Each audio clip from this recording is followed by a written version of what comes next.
Welcome back. બુલેટિનમાં આગળ વાત કરીએ તો અમદાવાદના ધોળકામાં બાળકોનું અપહરણ કરીને વેચવાનું કૌભાંડ. ધોળકાના આઈવીએફ સેન્ટરમાં કામ કરતી નર્સે બાળકીનું અપહરણ કર્યું. બાળકીનું અપહરણ કરી નર્સ ઔરંગાબાદ વેચવા માટે પહોંચી હતી. બાળકીની ખરીદી કરનાર સહિત નર્સની પણ ધરપકડ કરવામાં આવી. 2 દિવસ પહેલા ધોળકામાં બાળકીનું અપહરણ કરનારા ઝડપાયા છે.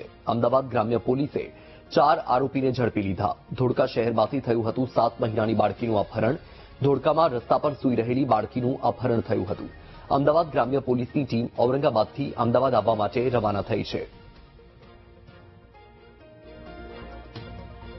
વધુ માહિતી મેળવીશું. સંવાદદાતા અનિતા પટણી ફોન લાઈન પર છે. અનિતા, ધોળકામાંથી જે બાળકીનું અપહરણ થયું હતું એમાં આંતરરાજ્ય ગેંગ હોવાનો ખુલાસો થયો છે. આખું રેકેટ ચાલતું હોવાનો પણ ખુલાસો. શું અપડેટ?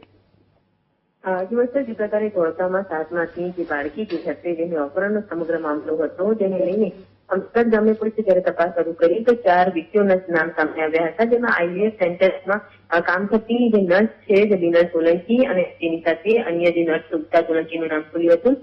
આ ઉપરાંત સમાધાન કેવલ જગપાત અને જયેશ રાઠોડ જે રાજકોટનો વ્યક્તિ છે, આ ચારેય વ્યક્તિઓના નામ સામે આવ્યા હતા અને તેઓની હાલ તો ગ્રામ્ય પોલીસે ઔરંગાબાદથી ધરપકડ કરી છે.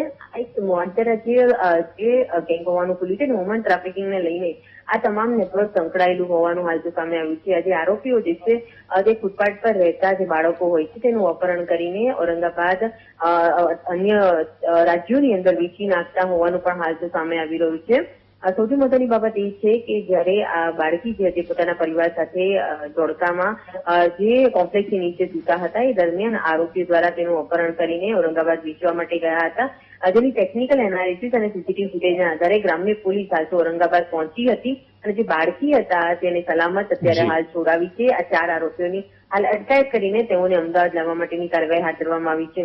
આ રેકેટની અંદર ઔરંગાબાદ સિવાય ગુજરાત અને અન્ય જે શહેરો અને રાજ્યોના લોકો સંડોવાયેલા હોવાનું હાલ તો પ્રાથમિક તપાસમાં સામે આવતા પોલીસ દ્વારા હાલ આ તમામ આરોપીઓની વધુ પૂછપરછ હાથ ધરવામાં આવી. જી અનિતા, આભાર.